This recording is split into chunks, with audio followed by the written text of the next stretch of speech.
तो श्री कपिल भगवान के दिव्य ज्ञान से तितिक्षवः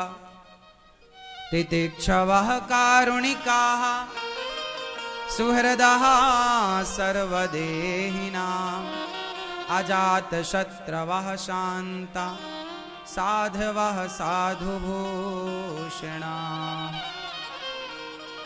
तितिक्षवः सहनशील बनो।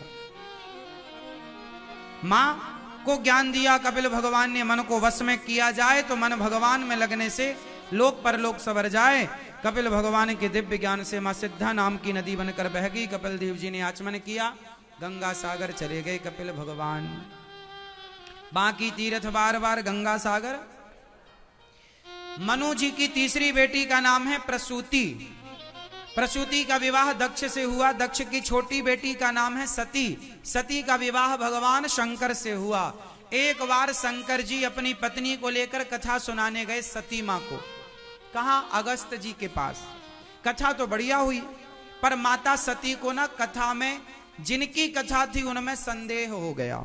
राम जी खोज रहे हैं, सीता सीता सीता कहां हो?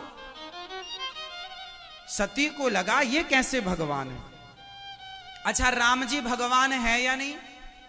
मैं ये बताओ, राम जी भगवान है कि नहीं है? जोर से हैं। तो राम जी यदि भगवान हैं तो उनकी पत्नी को रावण ले गया, तो उन्हें पता कैसे नहीं चला कि पत्नी रावण लेकर गया है? और यदि पता चल गया तो पेड़ पौधों से क्यों पूछ रहे हैं? और नहीं पता चला तो कैसे भगवान? बताओ, राम जी को आप भगवान मानते हो, तो पत्नी को रावण ले गया तो पेड़ पौधों से क्यों पूछ रहे हैं राम जी? बताओ जरा, क्यों मैया? क्यों क्यों मैया?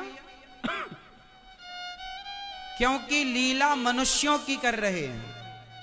क्योंकि लीला मनुष्यों की, विप्रधेनु सुर संतहिता लीन मनुज अवतार, मनुष्यों की लीला कर रहे हैं। इसलिए पता सब है, पर वो लीला है मनुष्यों की। इस बात को माता सती नहीं समझ पाई, और माता सती ने शंकर जी से कहा ये कैसे भगवान? ये भगवान नहीं हो सकते। शंकर जी ने समझाया ये भगवान ही है, लीला कर रहे हैं। नहीं समझ में आया माता। जाको प्रभु दारुण दुख देही ताकि मति पहले हर ले। माता सती को शंकर जी ने समझाया, एक रत्ती समझ में नहीं आया।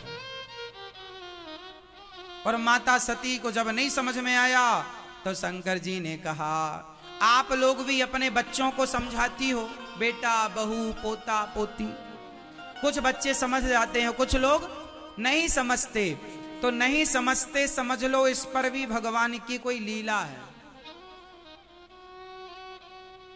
हुई है सोई जो राम रचि राखा, को करी तर्क बढ़ा वहीं साखा।